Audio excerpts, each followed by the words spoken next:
Tantor Audio, a division of Recorded Books, presents The Duke with the Dragon Tattoo by Kerrigan Byrne, narrated by Perkins. And his eyes have all the seeming of a demon's that is dreaming. The Raven, Edgar Allan Poe. Prologue. Newgate Prison, London, autumn 1858. "I'm going to hurt you," Walters warned, in a Cockney inflection gravelled by pipe tobacco and East End coal smoke. He could have passed for a much older man if one never marked the almost infantile features supported by a neck the width of a mooring post. "I rather find I like the pain." Even as he said it, the boy wondered if he'd ever mean it. In Newgate Prison, if one did not make friends with his pain, it became nothing but a constant tormentor. There was no escaping it, so the boy and his mates had learned to invite it in, study its effects, and then mete it out with vicious efficiency. The boy was almost a man. Indeed, at the age of 18, he was a leader of men.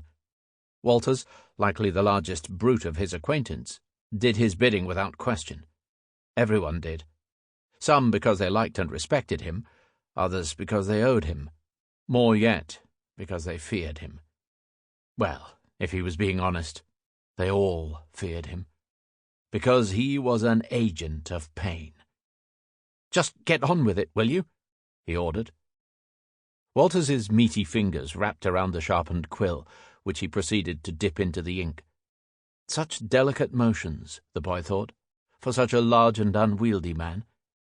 This precision of movement probably made Walters the best forger in the Empire, or had, before his incarceration.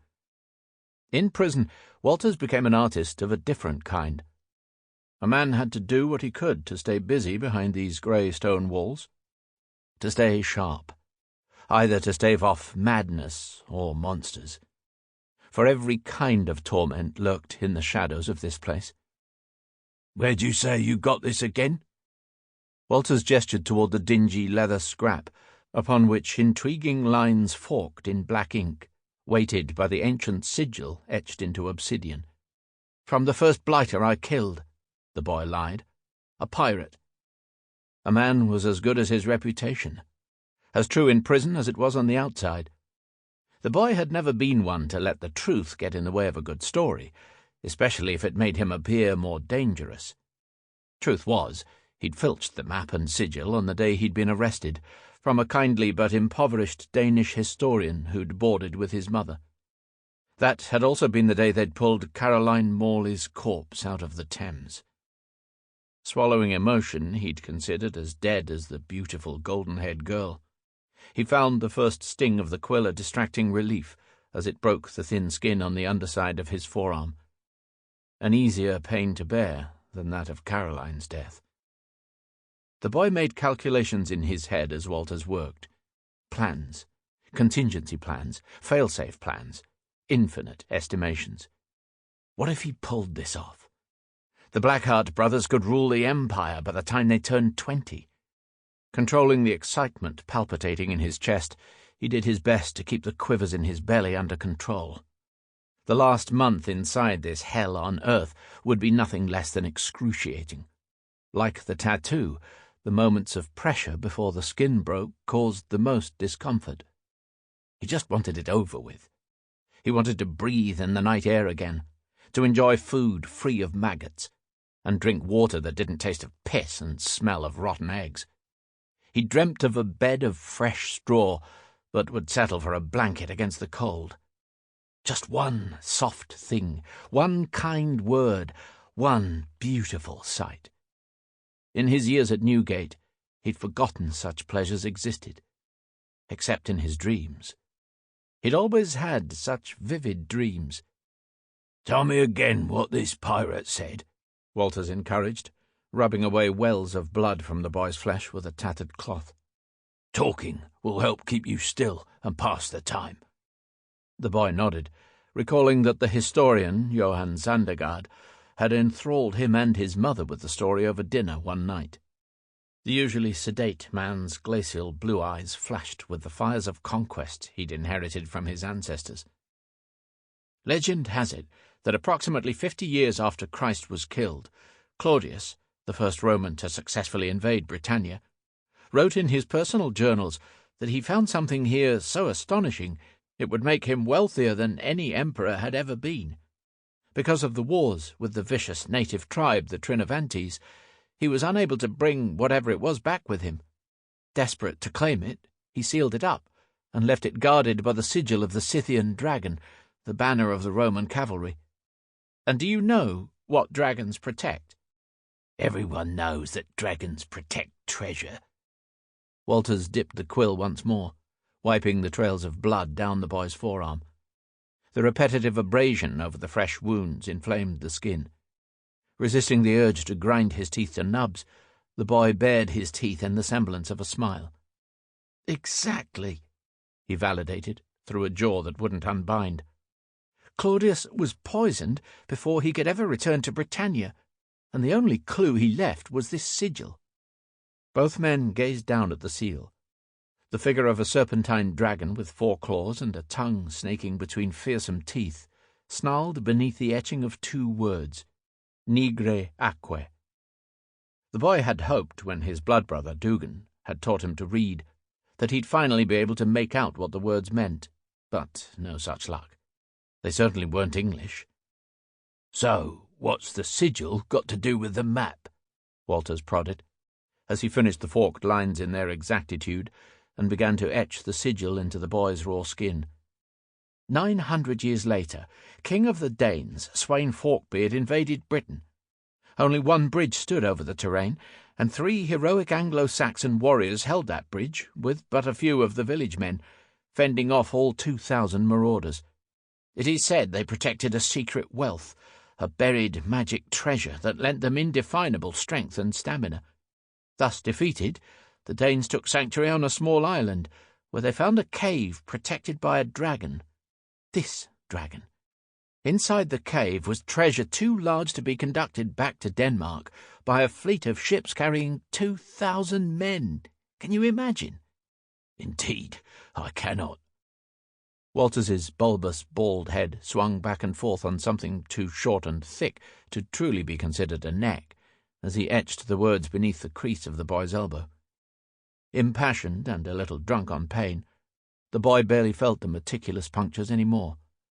Invigorated by his find, King Sweyn attacked Malden and was paid off by King Ethelred the Unready to leave Britain.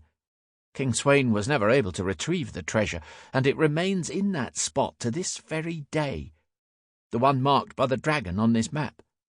"How do you know that?" Walters queried. "Because Sweyn left this map with his daughter, but she hated and distrusted her father and never came to look for it. So it sat in a royal library in Denmark until recently." "I don't know.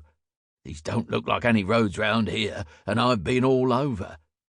Walters sceptically gestured to the strange branching lines.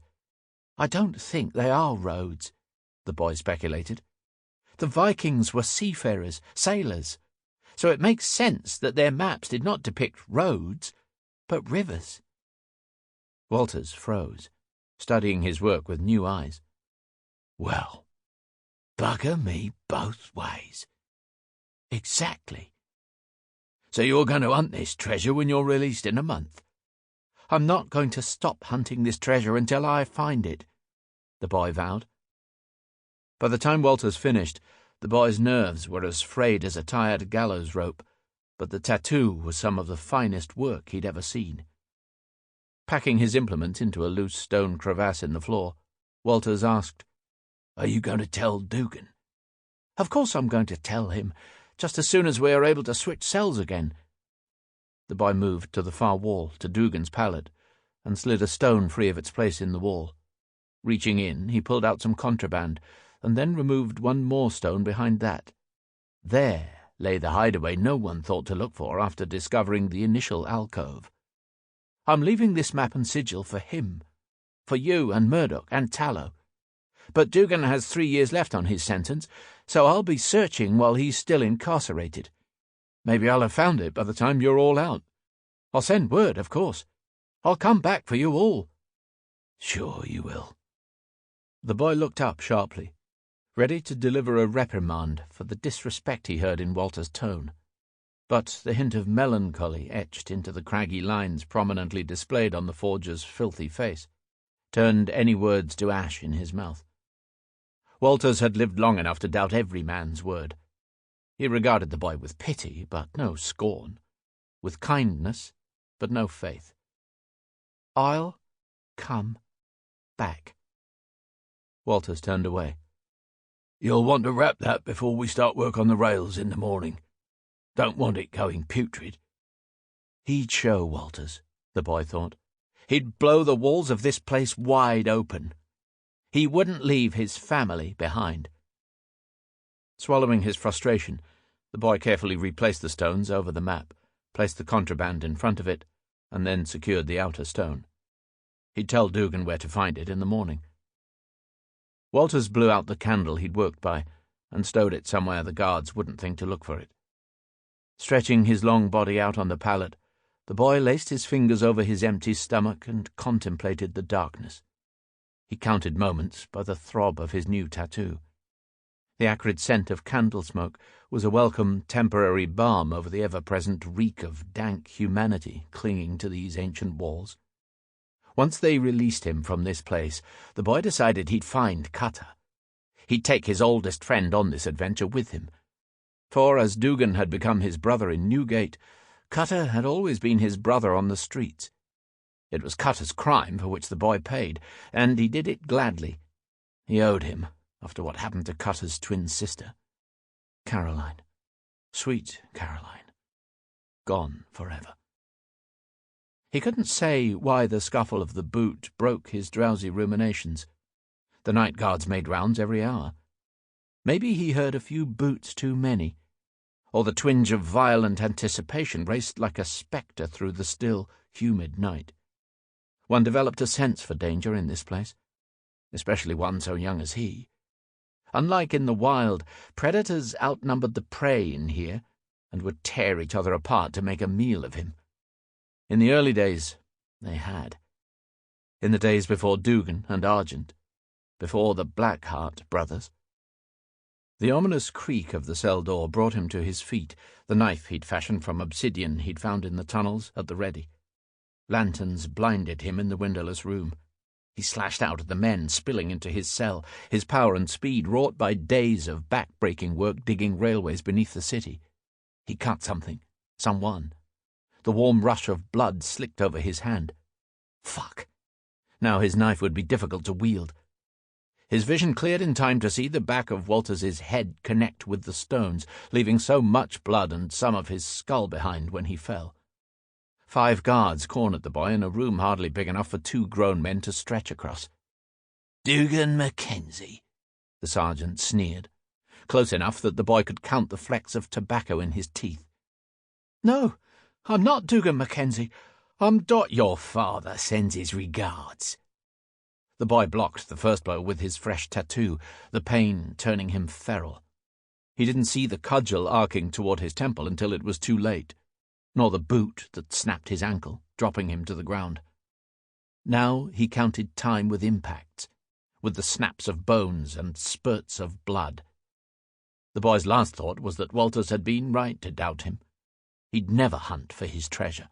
He'd never return for his friends. For no one could come back from the dead. Chapter 1. If Lorelei Weatherstoke hadn't been appreciating the storm out the carriage window, she'd have missed the naked corpse beneath the ancient ash tree. "Father, look!" She seized Lord Southbourne's thin wrist, but a barrage of visual stimuli overwhelmed her, paralyzing her tongue. In all her 14 years, she'd never seen a naked man, let alone a deceased one. He lay face down, strong arms reached over his head as though he'd been trying to swim through the shallow grass lining the road. Ghastly dark bruises covered what little flesh was visible beneath the blood. He was all mounds and cords, his long body different from hers in every way a person could be. Her heart squeezed, and she fought to find her voice as the carriage trundled past. The poor man must be cold, she worried, then castigated herself for such an absurd thought. The dead became one with the cold. She'd learned that by kissing her mother's forehead before they closed her casket forever. "What is it, Duck?" Her father may have been an earl, but the Weatherstokes were gentry of reduced circumstances, and didn't spend enough time in London to escape the Essex accent. Lorelei had not missed the dialect while at school in Mayfair, and it had been the first thing she'd rid herself of in favour of a more proper London inflection. In this case, however, it was Lord Southbourne's words more than his accent that caused her to flinch. As cruel as the girls could be at Braithwaite's boarding school, none of the taunts had made her feel quite so hollow as the one her own family bestowed upon her. Duck. It's a man," she stammered. "A corp. Oh, no. Had he just moved, or had she imagined it?" Squinting through the downpour, she pressed her face to the window in time to see battered knuckles clenching the grass, and straining arms pulling the heavy body forward. "Stop!" she wheezed, overtaken by tremors. "Stop the carriage!" "What's bunched your garters, then?" Sneering across from her, Mortimer, her elder brother, brushed aside the drapes at his window. "Blimey! There's a bleeding corpse by the road." 3 powerful strikes on the roof of the coach prompted the driver to stop. "He's alive!" Lorelei exclaimed, pawing at the door-handle. "I swear he moved. We have to help him." "I thought that fancy, expensive school was supposed to make you less of an idiot, Duck." Mortimer's heavy brows barely separated on a good day, and met to create one thick line when he adopted the expression of disdainful scorn he reserved solely for her. "What's a cripple like you going to do in the mud?" "We should probably drive through to Brentwood," Lord Southbourne suggested diplomatically. "We can send back an ambulance to fetch him." "He'll need an undertaker by then," Lorelei pleaded. "We must save him, mustn't we?" "I've never seen so much blood." It was morbid fascination rather than pity darkening her brother's eyes. "I'm going out there." "I'm coming with you." A cruel hand smacked Lorelei out of the way and shoved her back against the faded brocade velvet of her seat. "You'll stay with father. I'll take the driver." As usual, Lord Robert Weatherstoke said and did nothing to contradict his only son, as Mortimer leapt from the coach and slammed the door behind him. Lorelei barely blamed her passive father any more. Mortimer was so much larger than him these days, and ever so much crueler. She had to adjust her throbbing leg to see the men making their way through the grey of the early evening deluge. Just enough remained of daylight to delineate colour variations. The unfortunate man was a large smudge of gore against the verdant spring ground cover. Upon Mortimer and the driver's approach, he curled in upon himself not unlike a salted snail, only he had no shell to protect his beaten body. Lorelei swallowed profusely in a vain attempt to keep her heart from escaping through her throat as the man was hoisted aloft, each arm yoked like an ox's burden behind a proffered neck. Even though Mortimer was the tallest man she knew, the stranger's feet dragged in the mud. His head lolled below his shoulders, so she couldn't get a good look at his face to ascertain his level of consciousness. Other parts of him, though, she couldn't seem to drag her eyes away from. She did her best not to look between his legs, and mostly succeeded. At a time like this, modesty hardly mattered, but she figured the poor soul deserved whatever dignity she could allow him. That is to say, she only peeked twice before wrenching her eyes upward. The muscles winging from his back beneath where his arms spread were ugly shades of darkness painted by trauma. The ripples of his ribs were purple on his left side and red on the other.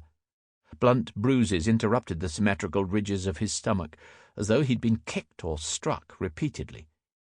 As they dragged him closer, what she'd feared had been blood became something infinitely worse. It was as though his flesh had been chewed away, but by something with no teeth. The plentiful meat of his shoulder and chest, his torso, hips, and down his thigh were grotesquely visible. Burns, maybe. Good God! How is he still alive?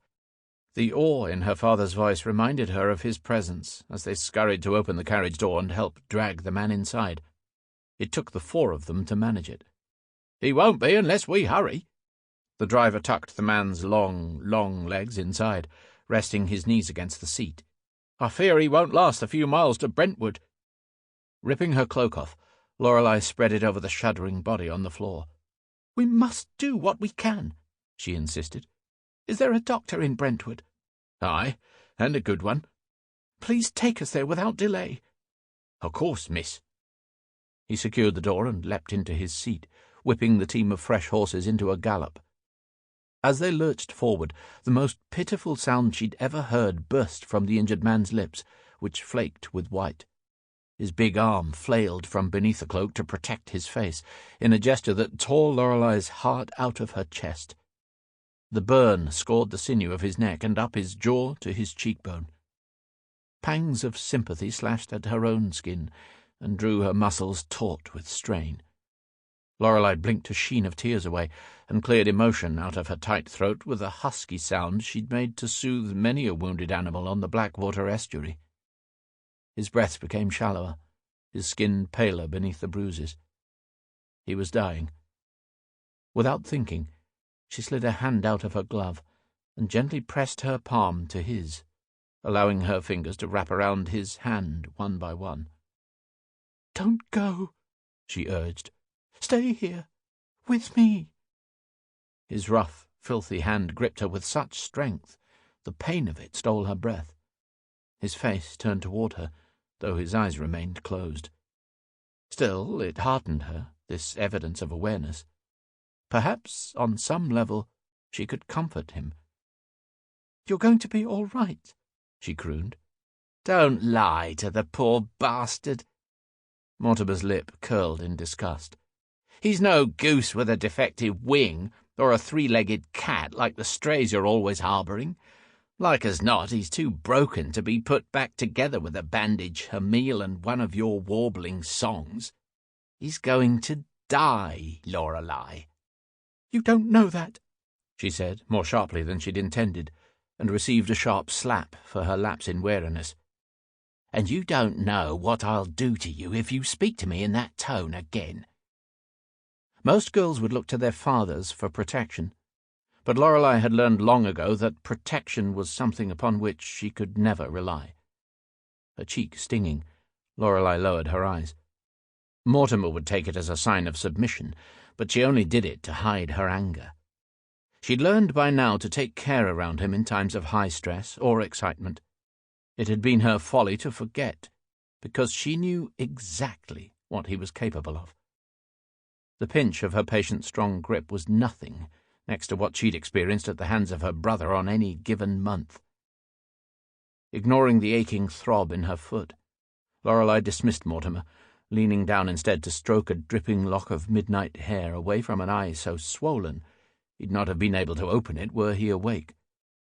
Across from her, Mortimer leaned in as well, ostensibly studying the man on the floor with equal parts intrigue and disgust. "Wonder what happened to the sod. I haven't seen a beating like this in all my years." Lorelei schooled a level expression from her face at the reference to his many perceived years. He was all of 20, and the only violence he witnessed outside of sport he perpetrated himself. "Brigands, you suspect?" Sir Robert fretted from beside her, checking the gathering darkness for villains.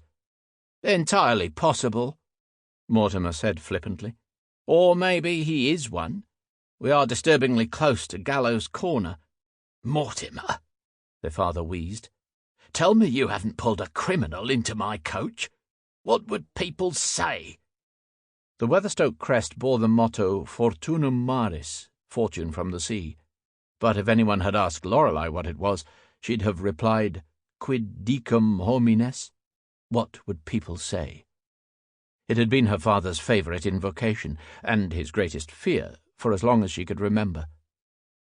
Lorelei opened her mouth to protest, but her brother beat her to it, a speculative glint turning his eyes the colour of royal sapphires. "If I'd hazard a guess, it would be that this assault was personal. A fellow doesn't go to the trouble to inflict this sort of damage lest his aim is retribution or death. Perhaps he's a gentleman with gambling debts run afoul of a syndicate. Or maybe a few locals caught him deflowering their sister, though they left those parts intact, didn't they, Duck?" His sly expression told Lorelei that he'd caught her looking where she ought not to. Blushing painfully, she could no longer bring herself to meet Mortimer's cruel eyes. They were the only trait Lorelei shared with her brother. Her father called them the Weatherstoke jewels. She actively hated looking in the mirror and seeing Mortimer's eyes staring back at her. Instead, she inspected the filthy nails of the hand engulfing her own. The poor man's entire palm was one big callus against hers. The skin on his knuckles, tough as an old shoe, had broken open with devastating impact. Whatever had happened to him, he'd fought back. "He's no gentleman," she observed. "Too many calluses. A local farmhand, perhaps, or a stable-master." It didn't strain the imagination to envision these hands gripping the rope of an erstwhile stallion. Large, magnificent beasts pitting their strength one against the other. "More like stable boy," Mortimer snorted. "I'd wager my inheritance he's younger than me." "How can you tell?" With his features beyond recognition, Lorelei was at a loss as to the man's age. No grey streaked his midnight hair, nor did lines bracket his swollen lips, so she knew he couldn't be old. But beyond that, he's not possessed of enough body hair for a man long grown. "But he's so big," she reasoned, "and his chest appears to have been badly burned. The hair might have singed right off." "I'm not referring to his chest, you dull wit, but to his Mortimer, please." Lorelei winced. It was as close to a reprimand as her father ever ventured. Mortimer must have been very wicked indeed. It was just her luck that he did so on perhaps the first occasion Lorelei had actually wanted her brother to finish a sentence. A rut in the road jostled them with such force at their frantic pace, Lorelei nearly landed on the injured man. His chest heaved a scream into his throat, but it only escaped as a piteous, gurgling groan. "I'm sorry.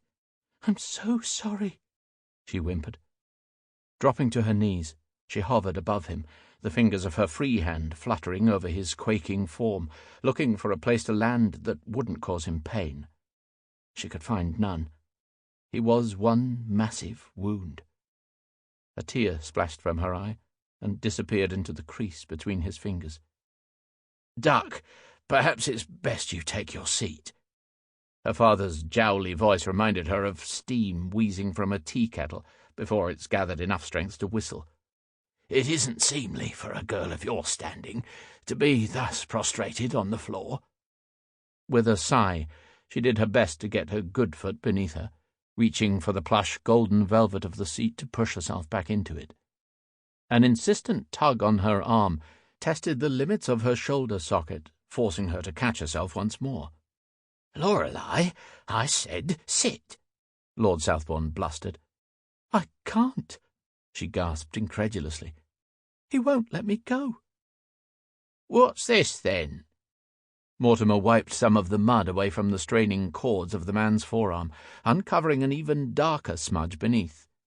As he cleared it, a picture began to take shape, the artful angles and curves both intriguing and sinister, until mottled, injured skin ruptured the rendering. "Was it a bird of some kind? A serpent?" "No." Lorelei shook her head, studying the confusion of shapes intently. "It's a dragon." Chapter 2. He inhaled agony and exhaled anguish, just as he'd done for an eternity, at least.